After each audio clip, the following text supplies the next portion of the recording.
Hey, thank you for joining me for another episode of Racking Up Rentals. This is episode number 210, which means you can find show notes at thoughtfulre.com/E210. Please take just a second to subscribe to this podcast. And also, if you want to really help us out, I'd be so grateful for a quick rating and review that really lets those platforms know that you're listening and wants to make them share this with everybody else for more thoughtful real estate entrepreneurs who are looking for a community like this one. And in today's episode, I want to talk with you about this new expression that kind of came to my mind just a couple of weeks ago. And I'd never thought of this exact turn of phrase before, but I thought of it and I thought to myself, that really captures a lot of what I normally think about and talk about, but just in a different way. So I wanted to take a few minutes to just explain what this expression means. And the expression is from people come numbers. Just these four words: from people come numbers. So this is going to apply to probably lots of things in life, but specifically the context that I'm going to speak about is the context of negotiating directly with sellers off market, right? So mostly what we talk about here on the show, using a very relationship oriented approach to doing so. But this is about negotiating directly with sellers. Now, as real estate investors, most people in the sort of the mainstream way of doing things, they find out about a deal or an opportunity. They look at the numbers, they decide if they like the numbers, and then as needed, then the human element of who's the seller, how do we get them to say, yes, I've decided I want to do it. So how do we get them to move forward?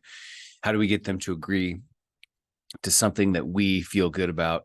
Then they bring in the human element. But us thoughtful real estate entrepreneurs, we actually really spin things around and do them exactly in reverse. We look at the person first, and we start to understand the person first, and then we look at the numbers. Now, in reality, a lot of times these things kind of happen simultaneously. We're getting a feel for our audience at the same time, or as they are telling us about the property and about the numbers and about the facts and things like that. But our focus first goes to this person and understanding who this person is.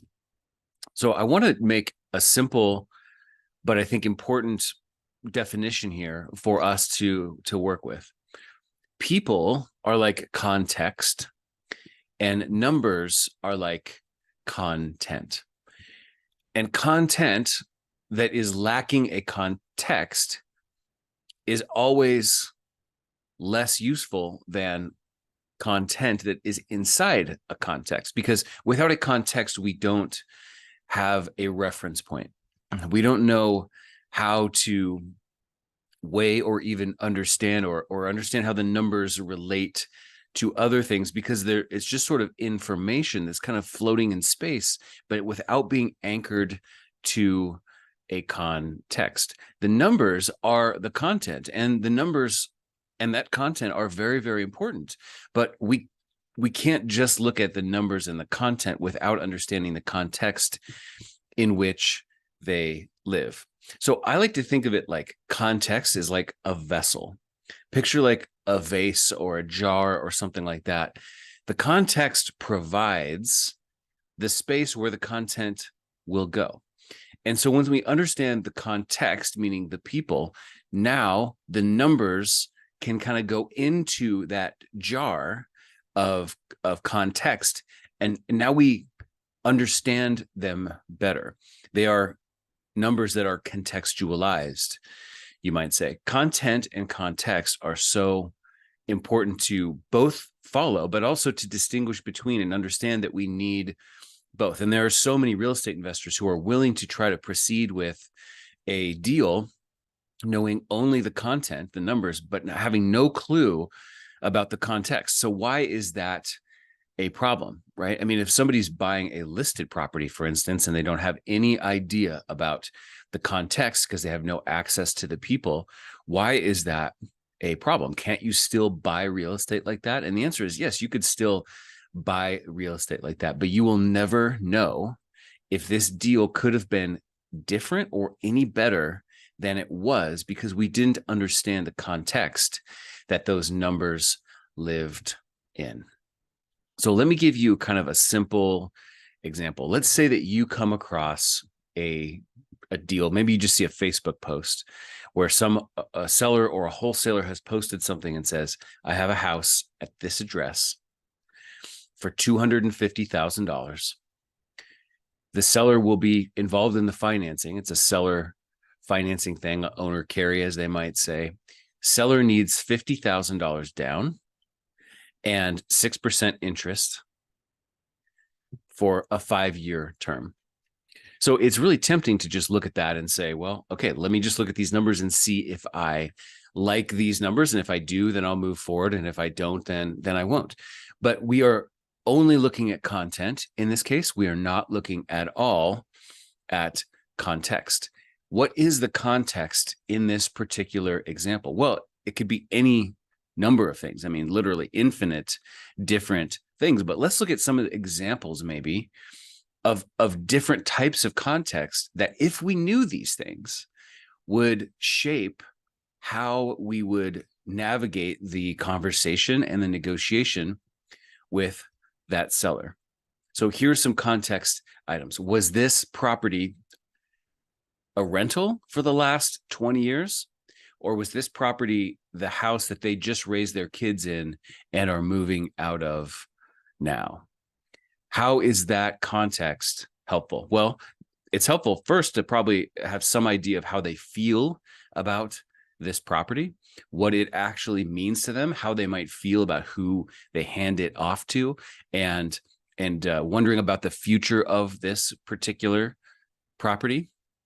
I've met plenty of sellers who I can tell that they are kind of asking little probing questions to figure out what I want to do with the property, because if the answer that they detect is this person wants to tear this property down, they're going to say no. They're going to discontinue the conversation because they might have a principle of that not happening. This house might be very important to them. They might be politically feeling like gentrification is not a good thing, or they don't like big mega houses on small lots. They like the older classic homes. So those are attitudes that I have to understand in order to really know who I'm dealing with and to be able to navigate that conversation correctly.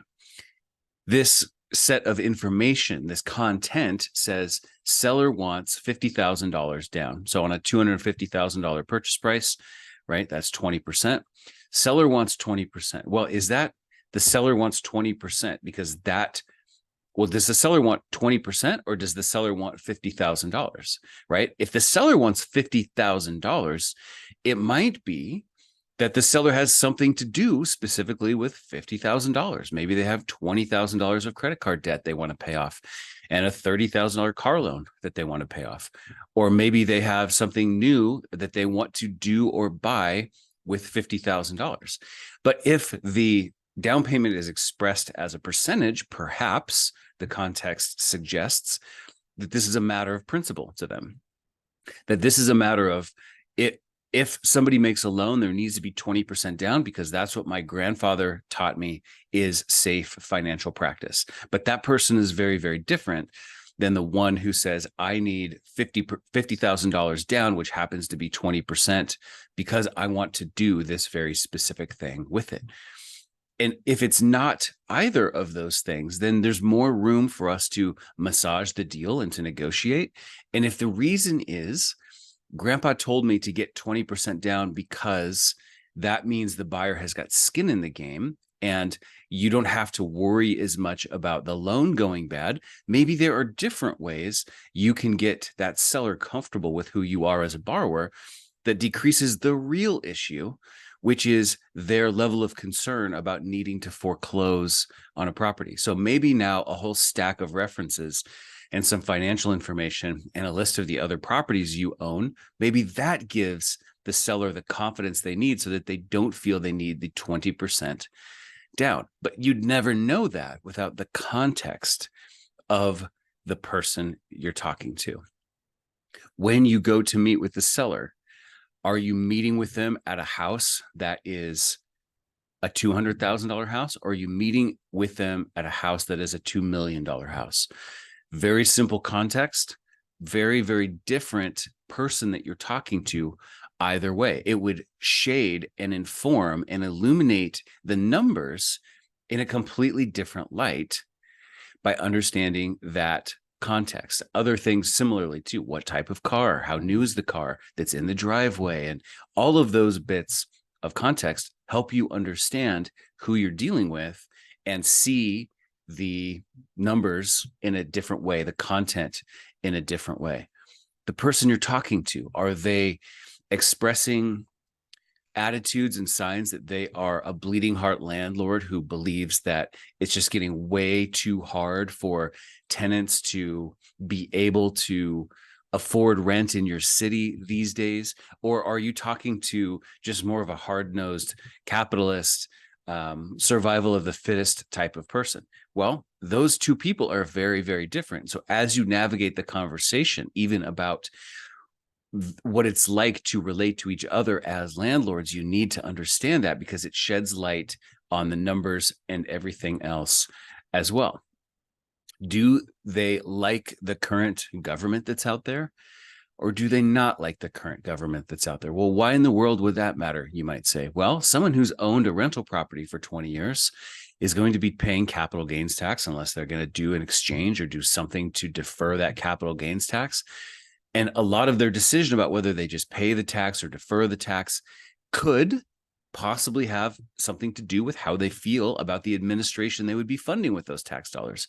I hear this all the time from my sellers. They say, I don't like the idea of capital gains tax at all, and I sure as heck don't like sending it to the people in the White House right now. That is an entirely different context from the person who says, and I do hear these people, just recently a coaching client had a seller who said literally, paying taxes is my patriotic privilege to do that. Paying taxes means I made money, or else there wouldn't be anything to pay tax on. I feel good about that. Are those two people entirely different? Yes, entirely different. Are you going to take this conversation down the road of seller financing to defer capital gains versus seller financing to create income versus, well, let's structure this deal differently so that you have the opportunity to exercise your privilege to pay the taxes? We have to align our proposition with the attitudes of our audience. But if we don't know that context, the numbers themselves are meaningless. Is this a person who is selling their property with an attitude that says, get out, get out, get out, the economy is tanking? Or is this somebody who says, yeah, there's been a little blip the last few months, but in January, the election cycle is going to start.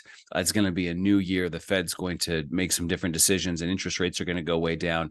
And it's a much better time to sell for me in a few months. So, if you don't like the deal right now, it's okay. I'll just wait and I'll sell it on the market in February or March, because it'll be super easy then.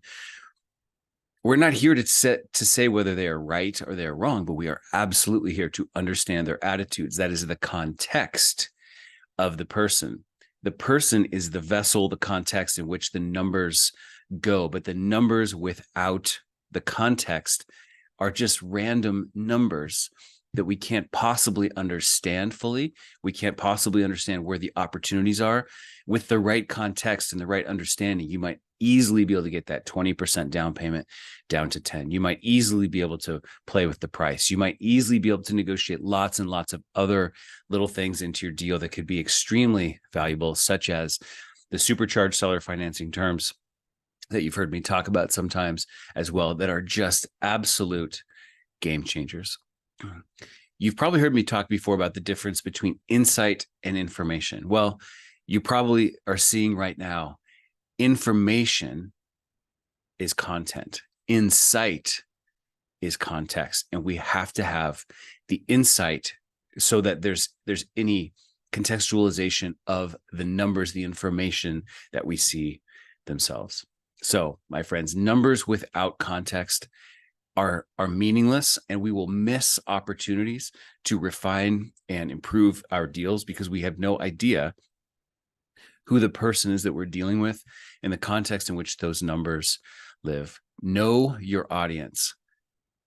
Take the time to develop an understanding of that context if you want to maximize and optimize the deals that you're doing. Because when you understand the context, as well as the content, then you know you can do your very best at negotiating. That is it for today's episode of Racking Up Rentals. So again, show notes can be found at thoughtfulre.com/E210. Please do us a big favor by subscribing and rating and reviewing. I know it just takes a second, and I am personally, every single one of these I see, I'm so grateful for each one. Thank you so much for doing that. If you haven't done that yet, please take a second to do that. Did you know that we have a Facebook group here for us thoughtful real estate entrepreneurs as well? It's true. It's called Rental Portfolio Wealth Builders. We'd love to have you join us over there.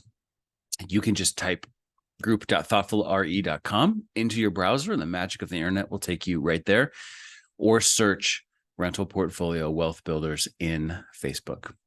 I will see you next Thursday in the next episode. Thank you for being here. Again, this is Jeff from the Thoughtful Real Estate Entrepreneur, signing off.